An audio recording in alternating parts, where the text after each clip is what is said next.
Waqt li kienet iħabbar ta' proposti mill-manifest elettorali tal-Partit Laburista bit-tema Int Malta il-ħolma tiegħek il-proġett tagħna, il-Prim Ministru mexxej Laburista Roberta Bela ħabbar fost l-oħrajn li f'Kwit f'Park Benajsa u fil-Park Nazzjonali tas-Salina se jkomplu jsiru x-xogħlijiet biex isiru fi spazji miftuħa ħodor għad gawdija tal-poplu Malti Wawċi.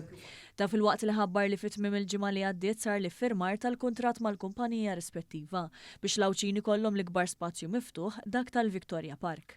F'Għawdex ser nagħtu l-akbar spazju aħdar lill-Awċin bil-ħolqien tal-Victoria Park. Nista' nħabbar illi eluq il-ġimgħa li għaddiet iffirmajna il-kuntratt mal-kumpanija li ser tiżviluppa dan il-proġett fadal tingħalaq l-aħħar fażi tal-applikazzjoni tal-ippjanar u għalhekk kif isser dan li dan il-proġett ikun jista' jitlaq għall-implementazzjoni tiegħu. Brabta ma' witinċita Dr. Bela qal li l-post se jikber 10 darbiet, iżjed minn dak li twettaq diġà.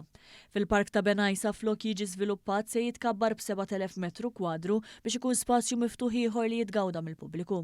Intant il-Prim Ministru qal li fil-Park Nazzjonali tas-Salina se jsir ir-restawr meħtieġ tar-razzett filwaqt li jitħawlu iżjed siġar.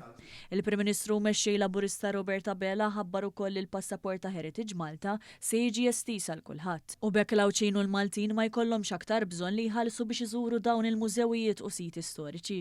Nemmen ħafna fil-kontribut tal-kultura, tal-arti, tal-wirt storiku għat-titjib tat-tisħiħ tas-soċjetà Maltija Wawċija. Irridu li l-Awċin u l-Maltin iżuru aktar dawn il-postijiet importanti u jżidu l-arfin tagħhom dwar l-istorja u l-identità ta' pajjiżna. Għalhekk il-passaport ta' Heritage Malta ser nestenduh għal kulħadd u bekk l-Awċin u l-Maltin ma jkollhomx aktar bżonn illi jħallsu biex iżuru dawn is-siti li huma s-sisien ta' ġensna u l-kultura tagħna. Dr. Bela ħabbar ukoll li kull persuna jista' jagħmel check-up tas-saħħa mentali mingħajr ħlas bi psikologu tal-għażla tiegħek.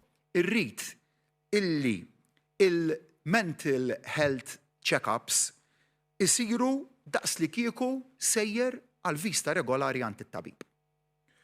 U għal dan il-għan ser inniedu proġett pilota fejn persuni ta' etajiet differenti se jkollhom l-opportunità illi jagħmlu mental health check-up għand il-professjonist tal-għażla tagħhom u l-ispiża titħallas mill-Gvern. Il-Prim Ministru Roberta Bela tenna li wara li tkellmu ma' diversi żgħażagħ li qalu li huma jippratikaw attivitajiet fiżiċi differenti, l-iskema tal-Youth Fitness Support se tkun qed tiġi estiża għal diversi attivitajiet fiżiċi oħrajn.